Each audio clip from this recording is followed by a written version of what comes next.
नमस्कार दोस्तों, welcome to global नीति। आज डिफेंस की दुनिया से एक ऐसी खबर आ रही है जिसने बीजिंग से लेकर वॉशिंगटन तक सबके कान खड़े कर दिए हैं।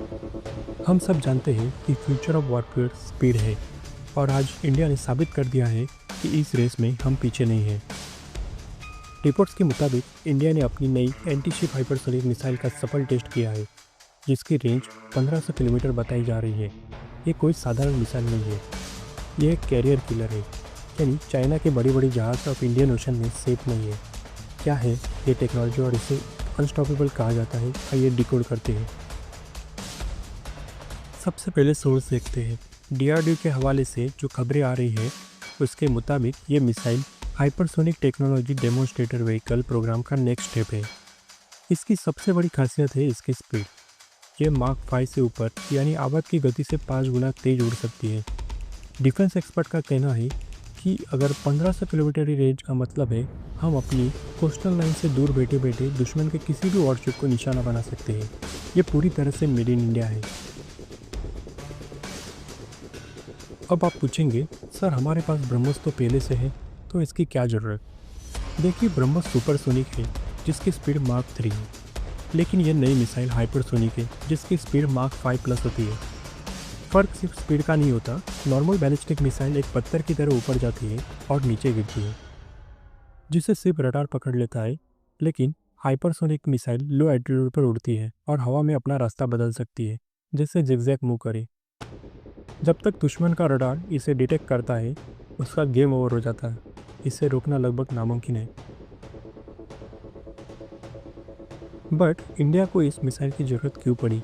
इसका एक शब्द में जवाब है चाइना। चीन लगातार अपनी एयरक्राफ्ट कैरियर्स जैसे फ्यूजियान और शैंगडोंग को इंडियन ओशन में भेजने की तैयारी कर रहा है। उसका प्लान है भारत को समुद्र में घेरना। लेकिन इस 1500 किलोमीटर वाली मिसाइल के आने से पूरा समीकरण बदल गया है। इसे एरिया डेनियल वेपन कहते हैं, यानी अब चीन अपना महंगा कैरियर भारत के 1500 किलोमीटर के दायरे में लाने से पहले 100 बार सोचेगा, क्योंकि यह मिसाइल एक ही झटके में अरबों डॉलर की जहाज को डुबा सकता है।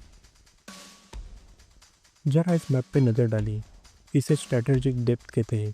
अगर हम मिसाइल को अंडमान निकोबार में तैनात कर दें तो इसकी 1500 किलोमीटर रेंज सीधे मलाक्का स्ट्रेट के मुंह तक पहुंच जाती है।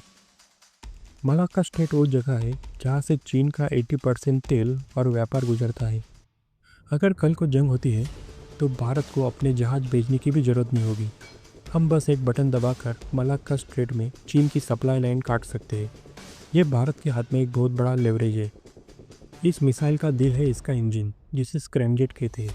नॉर्मल रॉकेट में ऑक्सीजन का सिलेंडर साथ ले जाना पड़ता है, जिससे वो भारी हो जाता है, लेकिन स्क्रैमजेट इंजन हवा से ही ऑक्सीजन खींचता है, जिसे एयर ब्रीथिंग कहते हैं।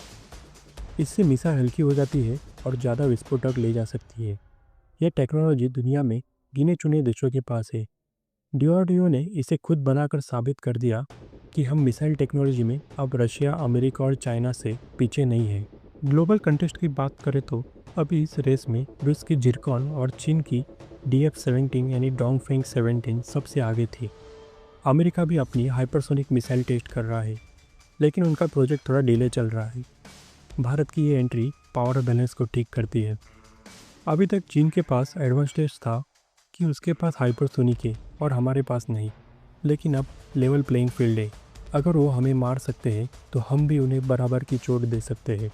इसे ही डिटरेंस कहते हैं। तो बात यह है कि यह मिसाइल सिर्फ एक हथियार नहीं है, ये भारत का स्टेटमेंट है। ये बताता है कि इंडियन ओशन में नेट सिक्योरिटी प्रोवाइडर सिर्फ भारत ही रहेगा। आने वाले समय में जब इसे हमारे वॉरशिप और सबमरीन पर लगाया जाएगा तो भारतीय नौसेना की ताकत कई गुना बढ़ जाएगी। चीन की स्ट्रिंग ऑफ पर्ल रणनीति का ये सबसे करारा जवाब होगा। अब आपके लिए आज का सवाल, जो बहुत इंटरेस्टिंग है। ब्रह्मोस मिसाइल हम फिलीपाइंस को बेच रहे हैं। क्या भारत को यह हाइपरसोनिक मिसाइल वियतनाम जैसे देशों को देनी चाहिए ताकि वो चीन को उसी के घर में घेर सके? नीचे कमेंट्स में अपनी राय ज़रूर लिखें। वीडियो इन्फॉर्मेटिव लगा तो लाइक करें और ग्लोबल नीति चैनल को सब्सक्राइब करें। जय हिंद।